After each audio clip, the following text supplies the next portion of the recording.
June 4, 1942. Before dawn, the Pacific lay deceptively calm, a vast gray plain stretching west of Midway Atoll. At 0430 hours, beneath low cloud cover and rolling swells, Admiral Isoroku Yamamoto's trap was already closing, at least on paper. From his flagship, Yamato, more than 300 miles away, Yamamoto believed he was orchestrating the final act of American naval power.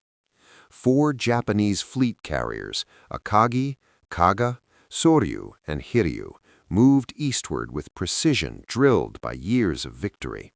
They carried 248 aircraft and the institutional confidence of an empire that had not lost a carrier battle in its history. Yamamoto was certain the U.S. Navy would rush forward blindly, driven by pride and wounded honor, just as he had planned. But at Pearl Harbor, Admiral Chester Nimitz did not rush. Days earlier, in a windowless basement known as Station Hypo, American cryptanalysts had broken the spine of Yamamoto's design. Japanese Naval Code JN-25 had yielded its secrets slowly, painfully but decisively. Midway, identified only as AF in intercepted messages, was confirmed as the target. The date, the order of battle, even the deception itself. Nimitz said nothing. He issued no dramatic proclamations. He did not warn the Japanese. He did not attempt to outmaneuver Yamamoto's feint with equal complexity.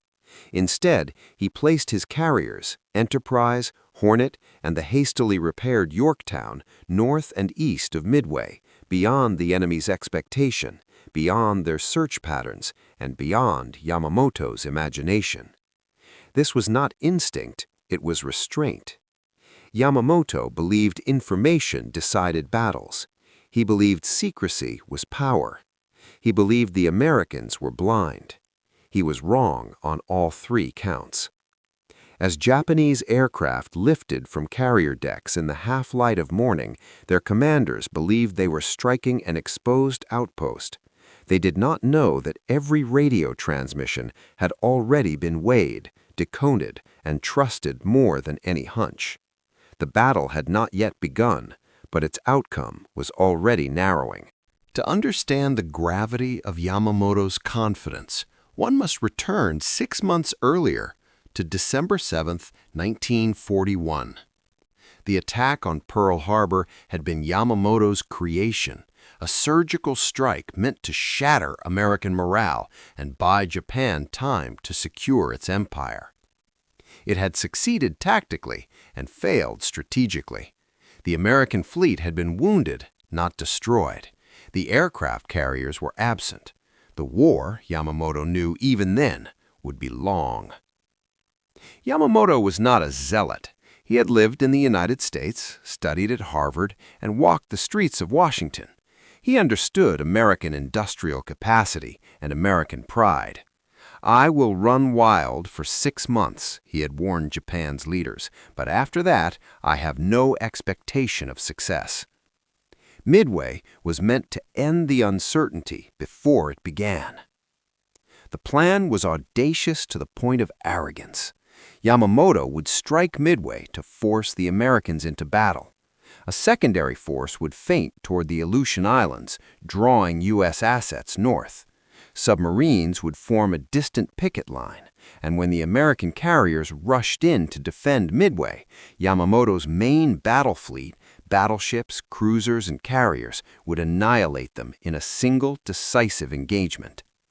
It was a plan dependent on one fragile assumption: surprise. The Japanese Navy had built its doctrine on secrecy and radio discipline. Yamamoto trusted that JN-25 remained unbroken. He trusted that the Americans were reacting, not anticipating. Each layer of his operation assumed ignorance on the other side. At Pearl Harbor, Nimitz absorbed the same information and reached the opposite conclusion. He understood that Midway was not bait, it was a deadline. If Yamamoto succeeded, the Central Pacific would fall open. Hawaii itself would become vulnerable. the war would tilt irrevocably west. And yet, Nimitz faced a choice defined by scarcity. The United States had only 3 operational carriers in the Pacific. One, Yorktown, had been damaged weeks earlier at the Battle of the Coral Sea and was expected to be out of action for months. Nimitz ordered her repaired in 72 hours. Workers labored night and day, patching what they could, knowing the repairs might not hold. Nimitz did not seek parity. He sought a position. He placed his faith not in firepower, but in timing. He would let Yamamoto strike first, let him commit, let him reveal his hand. The American carriers waited in silence, radios cold, engines turning slowly beneath the surface of the Pacific. They were outnumbered, they were outgunned, and they knew exactly where the enemy would be. At 4:30 on June 4, the first wave of Japanese aircraft rose from the carrier decks, engines tearing through the morning haze. Their target was Midway Atoll. The pilots believed they were executing the opening blow of a flawless operation. Below them, the Pacific rolled on, indifferent and vast. Within minutes, Midway's radar stations detected the incoming strike. Anti-aircraft batteries prepared, fighters scrambled. The island would be hit hard, but the damage report that followed would quietly unravel Yamamoto's design. The attack did not neutralize Midway. Runways were cratered but usable. Fuel depots burned but remained functional. Hangars smoldered, yet aircraft continued to launch. At 7:15, a message reached Vice Admiral Chuichi Nagumo aboard Akagi. A second strike would be required. Nagumo hesitated. His carriers were in a transitional moment, half their aircraft armed for anti-ship attack, half being reconfigured after the Midway strike. Bombs were being removed, torpedoes were being rolled into place, flight decks were crowded, fuel lines open, munitions exposed. It was the most vulnerable state a carrier force could enter. Then came the report Nagumo had feared and dismissed. At 7:28, a scout plane transmitted a partial contact. Enemy ships, possibly carriers. The message arrived late, it arrived incomplete, and it arrived at the worst possible moment. Nagumo now faced an impossible choice: continue preparing a second strike on Midway, or reverse course and rearm his aircraft for a carrier battle. Doctrine demanded decisiveness. Yamamoto's plan demanded patience. Reality demanded speed. He chose to rearm. What Nagumo did not know was that American aircraft were already inbound, launched hours earlier, based on code breaking, not sighting. Torpedo squadrons from Hornet, Enterprise, and Yorktown flew at wave-top height, slow and exposed, bearing the full weight of Japanese fighter defenses. They were slaughtered.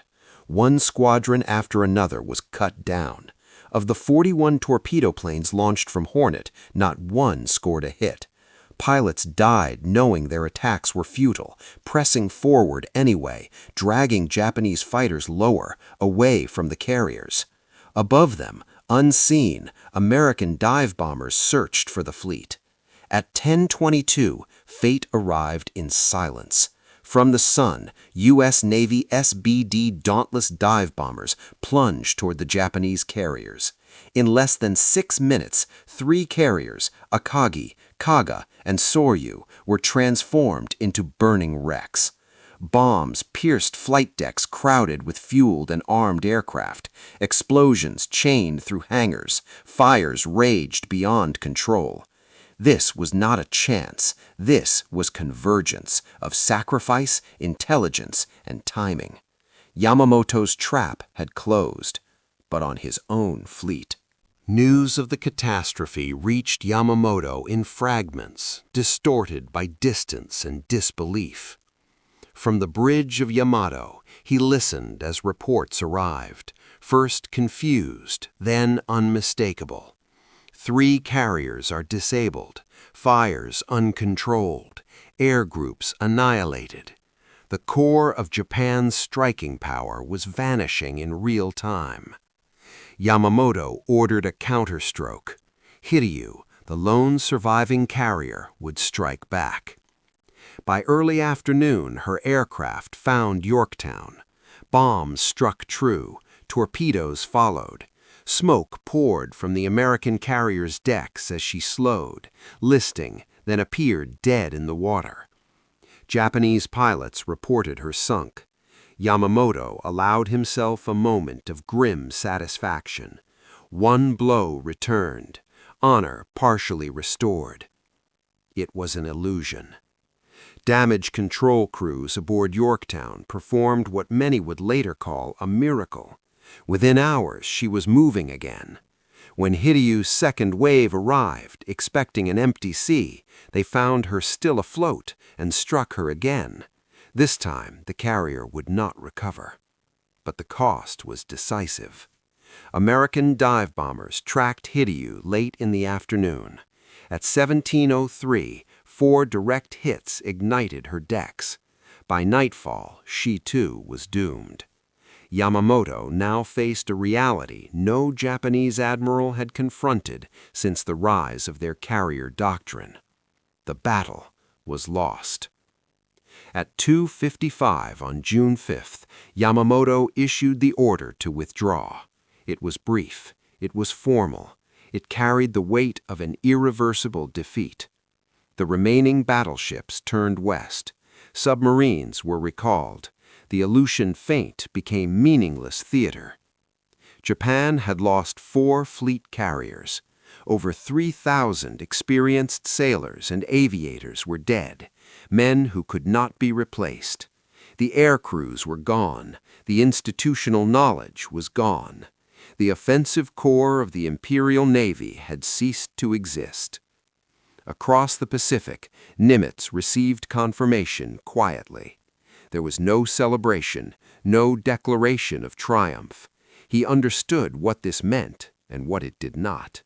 The war was not over, but its direction had changed. For Yamamoto, the loss was personal. The battle he had designed to decide the war had instead exposed the fatal flaw in Japan's strategy, the belief that control of information could outweigh industrial reality. Pride demanded complexity. Complexity had created a delay. Delay had allowed the enemy to strike first. Nothing could reverse it now. The initiative had crossed the ocean, and it would never return. In the weeks that followed, the magnitude of Midway became unavoidable. Across Japan, the loss was softened in public statements, obscured by careful language and deliberate silence. The full truth was confined to sealed reports and closed rooms. The Imperial Navy, once the unchallenged instrument of expansion, now guarded a wound that could not be shown. Privately, officers understood. Midway was not merely a defeat, it was a subtraction. The carriers could be rebuilt, the pilots could not. Japan's naval aviation had been forged through years of rigorous training, attrition deliberately avoided, experience hoarded. At Midway, that experience burned in 6 minutes of fire and steel. Yamamoto remained in command, but his authority was altered. The confidence that had shielded his strategic audacity was gone. He would never again possess the tools required to execute a battle of annihilation. His later operations would be cautious, reactive, constrained by loss.